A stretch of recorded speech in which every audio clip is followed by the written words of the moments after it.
Hi, I'm Bimois, a board member of Different Brains, and I want to welcome you to Exploring Different Brains. Today, we are sharing the first of two final interviews conducted by our late founder and my dear friend, Dr. Hackey Reitman. We hope you enjoy his conversation with epilepsy advocate Tim Ulmer, and that you'll join us in the weeks ahead as I and other members of the Different Brains team present new interviews with voices from the neurodiversity community. In this episode of Exploring Different Brains. Everybody's body is different. Each seizure is as unique as their thumbprint. And so just because Charlie Smith is doing good with Dilantin doesn't mean that Tom Jones is going to do good with it. So don't be discouraged.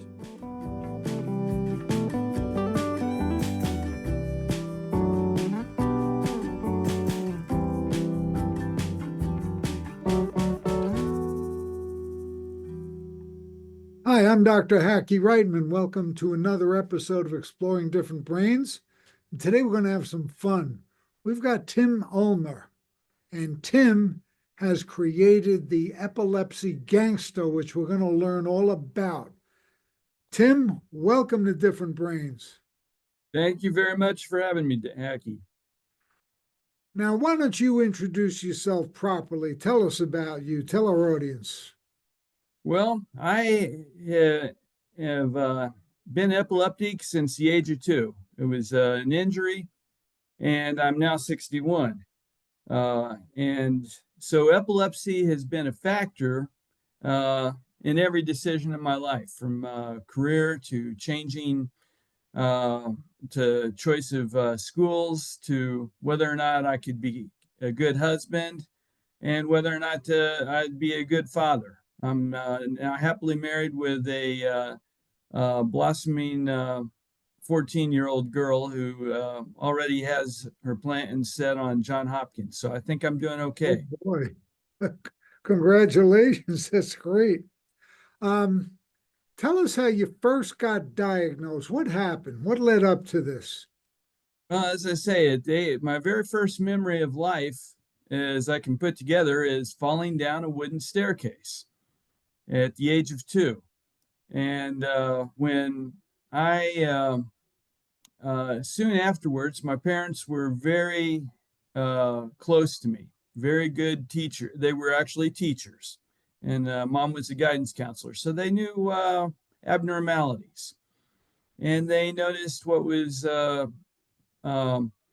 would now today be called petit mal seizure or absence seizures. And as I was growing up, I was telling them about auras that I had. So they knew something was wrong, and they officially got me diagnosed at the age of 7. And I have been on medication ever since. Some of the other treatments you've had and other medications, and how long did it take to get something that really worked for you? I would say it took 57 years to get something that really worked for me. And that was in 2020, I got prescribed a new drug called Excopri by SK Life Science. And my lifetime average had been a seizure every 3 weeks and it had been as frequent as every 8 to 10 days in a decade ago. And tell our audience what your seizures were like. Well, they would be anywhere from I'd start being drunk. I'd appear drunk, smacking my lips, studying my hand, and I might even start to undress. But co-workers and family never let me get beyond taking off my shoes. But the tendency was there.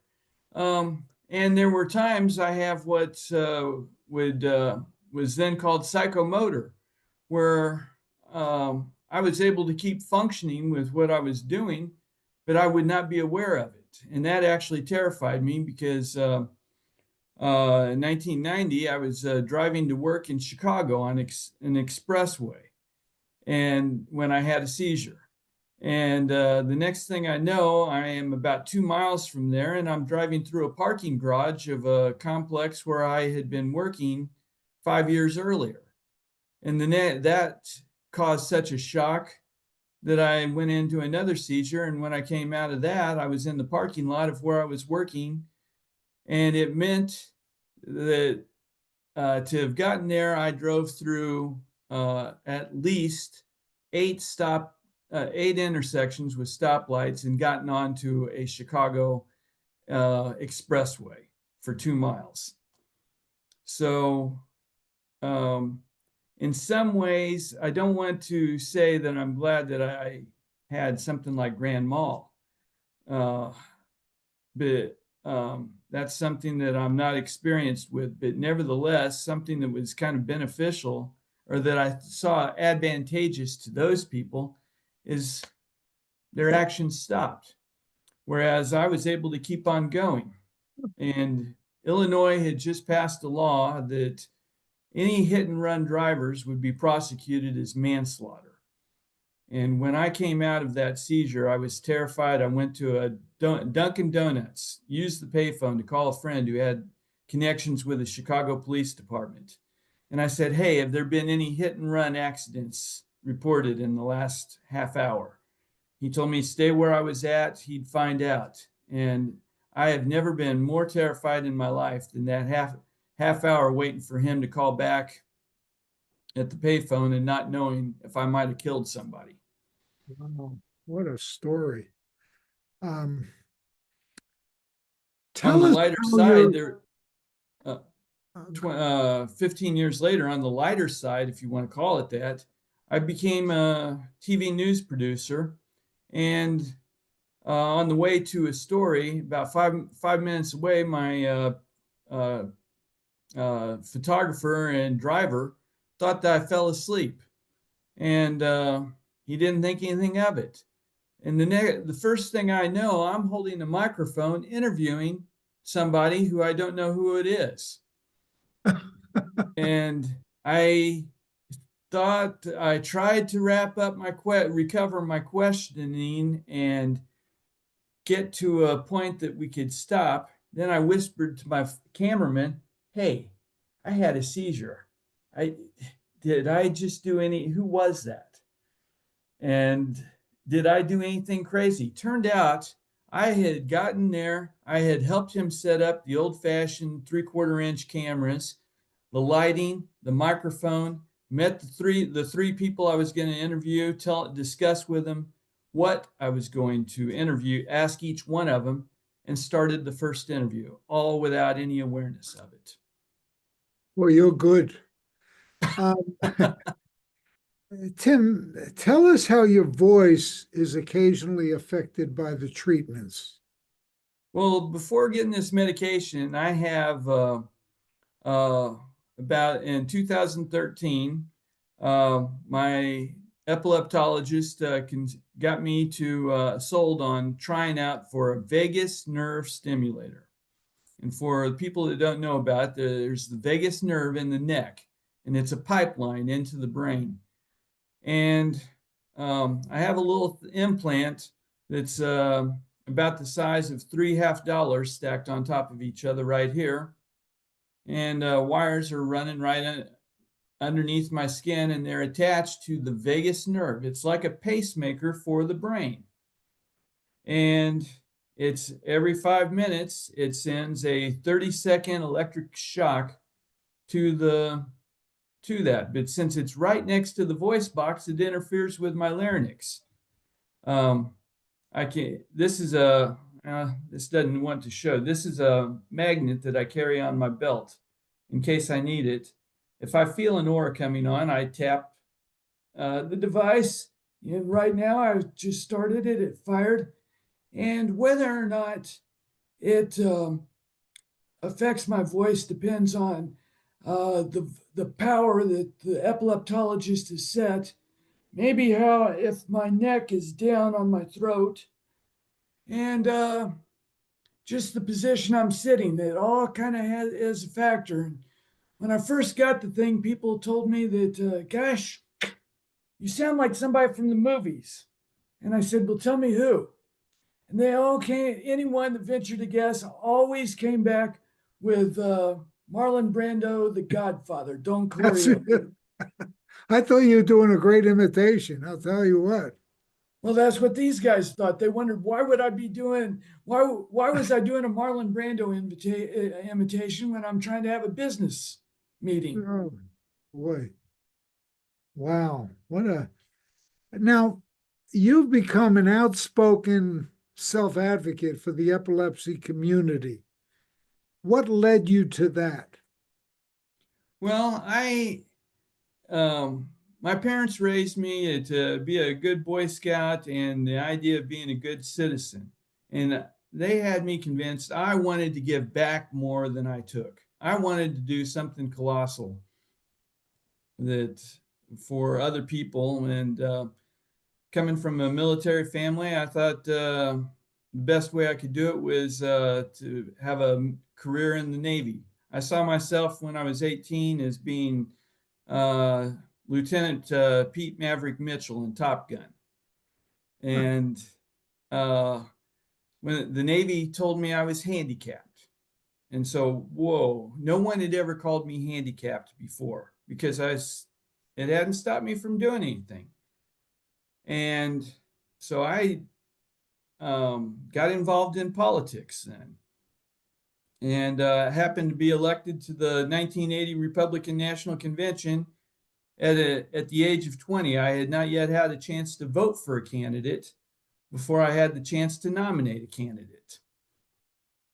Ultimately, in Illinois, the Department of Rehabilitation Services paid for me to go back to college. I studied TV production.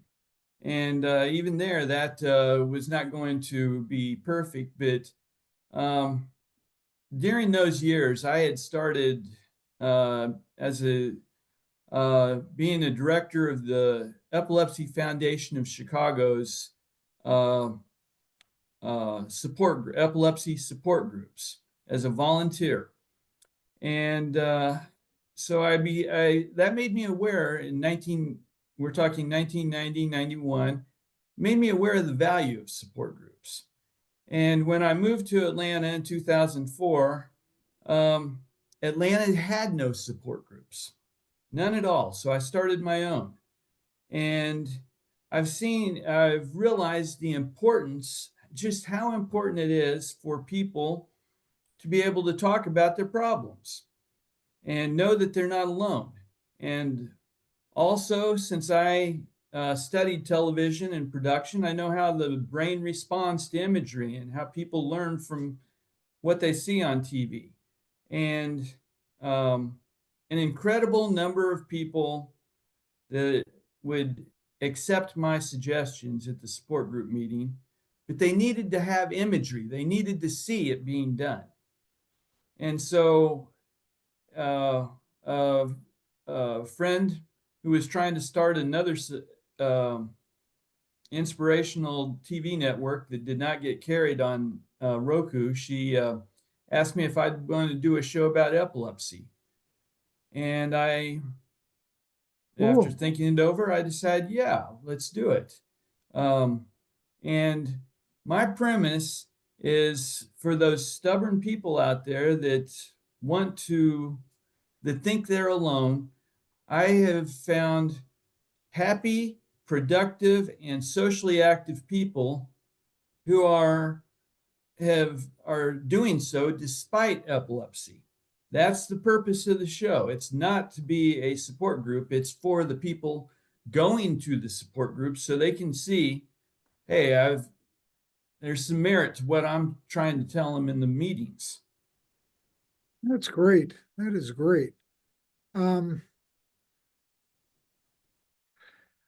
What are your future plans? Well, I'm hoping that I would like to be able to continue doing Gangster as a full-time position as it is right now. I actually work as a substitute teacher whenever I can get a job near me within walking distance to pay for my show.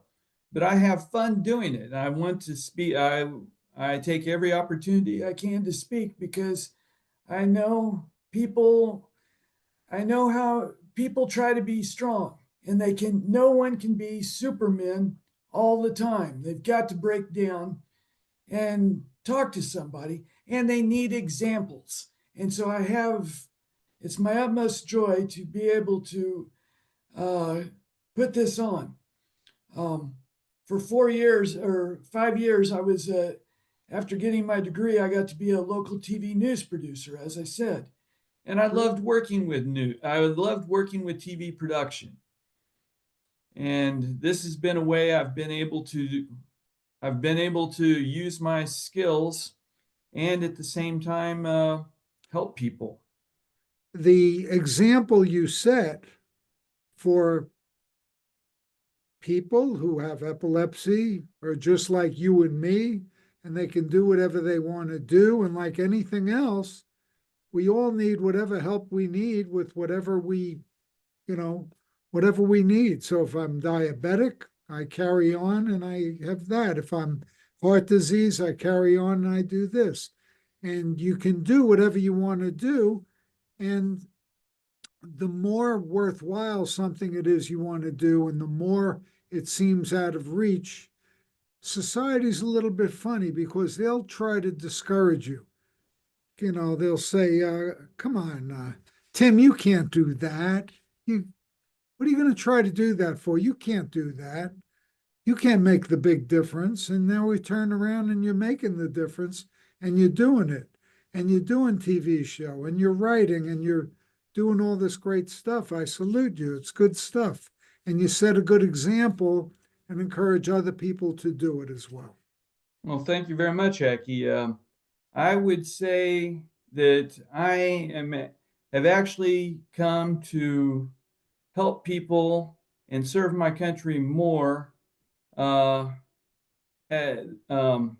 with epilepsy than what I originally intended when I was 18 by wanting to go to the U.S. Navy Academy. In 2002 to 2004, I had the chance to go teach English in China. Wow. And I was teaching at a university, conversational English, to educators coming back for their masters and PhDs. And things were fine, but and they knew I came from being a TV producer. And one day I had a seizure in class. I just leaned back against the classroom wall and slid down to the floor and just sitting there. And when I came out of it, I can talk for coherently for maybe 15 minutes without any awareness of it. And it's not until 30 minutes that I am 100% back online and aware of what I'm doing and saying. And it was in my contract not to discuss religion with staff, student, or faculty, or I would be fired immediately. Wow. And sent home at my own expense. And when I started to come out of that seizure, students said, well, why did you leave a job in the United States to come to a country where you didn't know the language, and yet you have this sickness? And I said,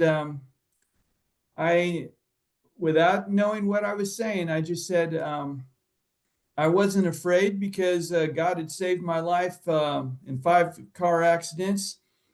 So I knew I could get killed just as easily walking across the street in front of your university as I could painting the wall in my living room. So why not take the job when it was offered to me? And because I mentioned God over there, that in 2002, they could be sent to prison for talking religion. Wow. And because I mentioned it, then I started having people elbow me. Hey, would you have lunch with me? Would you have dinner with me? I got questions I want to ask. I have not been to a seminary or anything like that. My knowledge was dumb. I hated talking to people about religion. But I had lots of people ask me about Christianity and about religion. And I knew enough just from my childhood rearing that I was able to answer their basic questions. They did not need Billy Grahams. They weren't ready to comprehend Billy Graham or Andy Stanley or people like that. But I was able to give them some help. And I like to think I was kind of the proverbial farmer who threw grain out on the trail on good soil, because when I was there, there were 3 million underground Christians. Now there's 150 million. Wow. And I'd like to think maybe I had something to, maybe. Oh, you had a little something to do with that. Yeah. Yeah. And one of my students was an associate law professor at the #1 law school in Shanghai. I got fired because of the seizure, and I went to a law school. And I became friends with an associate professor. He asked me, he told me that he was going to be teaching a course on Western law the following month, or the following semester. And he asked me, is Moses responsible for Western law? And I said, you're right. He said, most people give him credit with the idea of a judicial branch of government. And he's so important that there's carvings of him holding the 10 Commandments on our Supreme Court building. And he said, well, did you bring Bible to China? I said, yeah. He said, could I borrow Bible to read about Moses? And China at the time produced 200 million Bibles a year, but it's contraband for their own citizens to have it.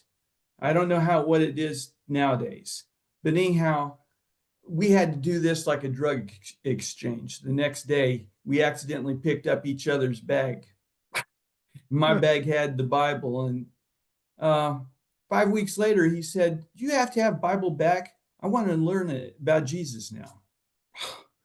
And so this guy was an associate professor at the #1 university, and I had a vice president of another university who then became a president of a university. So I was continually being put in front of affluent people, influential people.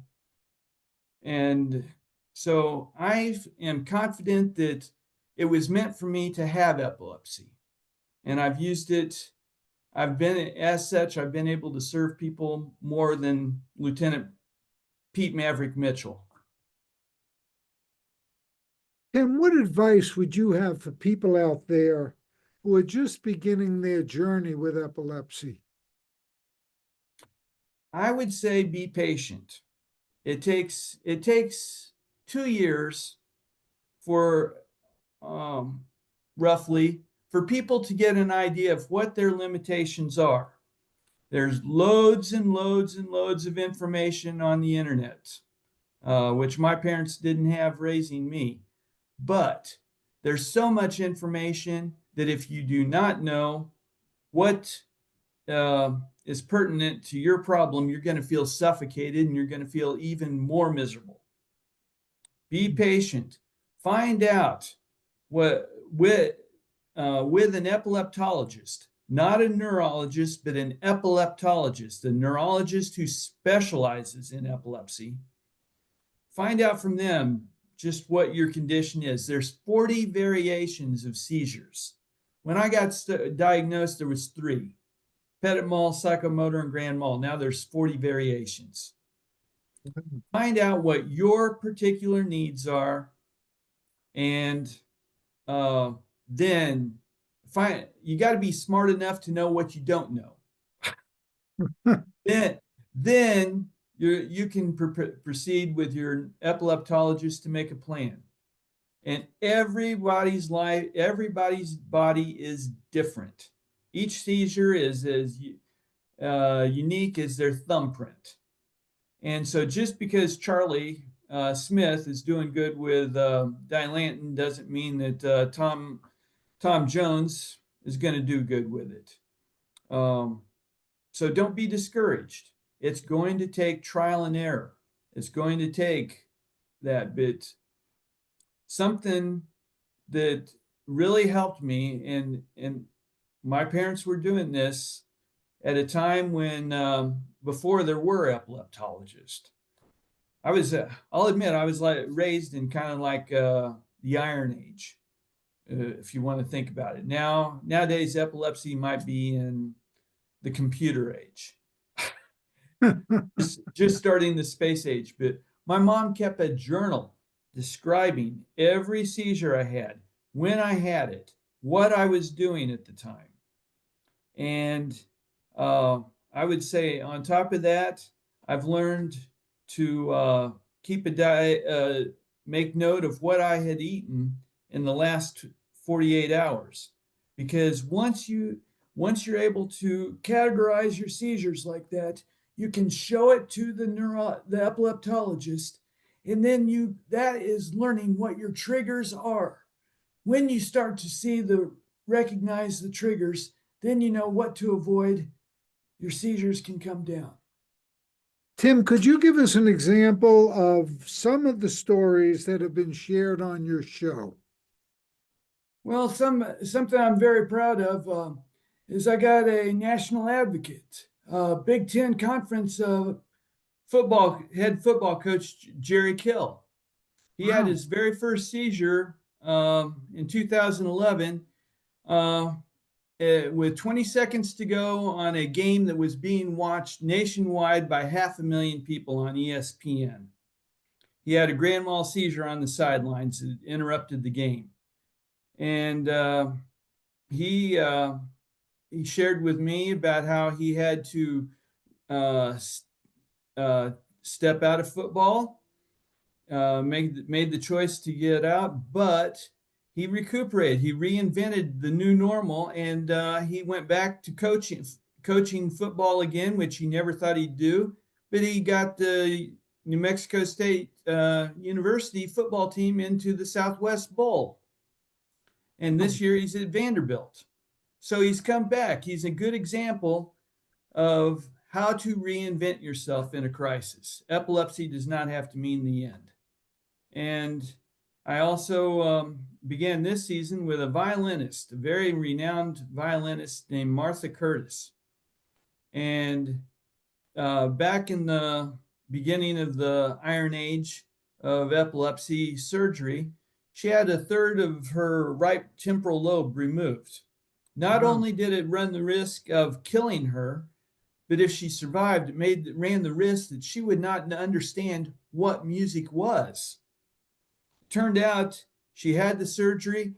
3 years later, Leslie Stahl interviewed her on 60 Minutes about the success. And she is able to memorize music better than she ever did before. Not just play it better, but she's able to memorize music better than before. What do you hope people get from Epilepsy Gangster and from your advocacy? I don't expect that every feature I do is going to hit a nerve with every viewer. But I am out to give a variety of backgrounds, a variety of ages, a variety of regions. And one day, people are going to watch Tori Robinson in London, or they'll watch Jerry Kill now at Vanderbilt, or they will watch Miles Levin in Hollywood, and they'll say, I could be that person too. I don't have to be sitting on this sofa watching Tim's show. I could be doing that. So that's what I want people to get from my show. If you had to pick one thing you wish all people with epilepsy and their families knew about that perhaps they don't, what would be the one thing you would emphasize? Well, I've already said quite a bit about the importance of journaling and being patient, but I also like people to know that it's got nothing at all to do with intelligence. The greatest minds of history were epileptic. Sir Isaac Newton, Albert Einstein, Julius Caesar, Alexander the Great, Napoleon, Socrates. And some people believe St. Paul was epileptic, the thorn in the flesh that he referred to. And for every new discovery, every new invention, 10 more come about. So if you think about the contributions of all those people over the course of mankind, I would say that numerologists might agree with me that people with epilepsy are responsible for maybe 97% of the achievements of mankind. Wow. Wow. How can people learn more about you? They can visit my website for Epilepsy Gangster. It's just one word, epilepsygangster.com. And I am also a columnist for Health Union, and it's a website called epilepsydisease.com. They can read my columns. And I'm also an ambassador to the Invisible Disabilities Association in Denver. And they can read about me at all those places. I've also written a book about living with epilepsy in China, and called, they can get it on Amazon. It's called Involuntary MISSION in China with the Thorn in the Flesh. What can we expect going forward from Epilepsy Gangster? Well, we have just wrapped up season 3. I'm always looking for good stories. I'm going to be preparing season 4. As I say, I need to learn about people who are happy, productive, and socially active. I know you're from Florida. One of my guests is that I'm featuring is Judge Monique Scott from the 13th Circuit in Florida. Wow. And she wanted to serve people by being an FBI agent. Turns out the FBI put her all through training. She was number 1 in her class, but then because of her epilepsy at the end, they pulled the rug out from under her. Then she went to the Tampa Police Academy. They did the same trick to her. She wound up becoming an elementary school teacher. But at night, she was studying law. Eventually, she became a prosecutor, and in 2022, she was elected circuit court judge. So she is getting to serve people just the way she'd always wanted to as a child. So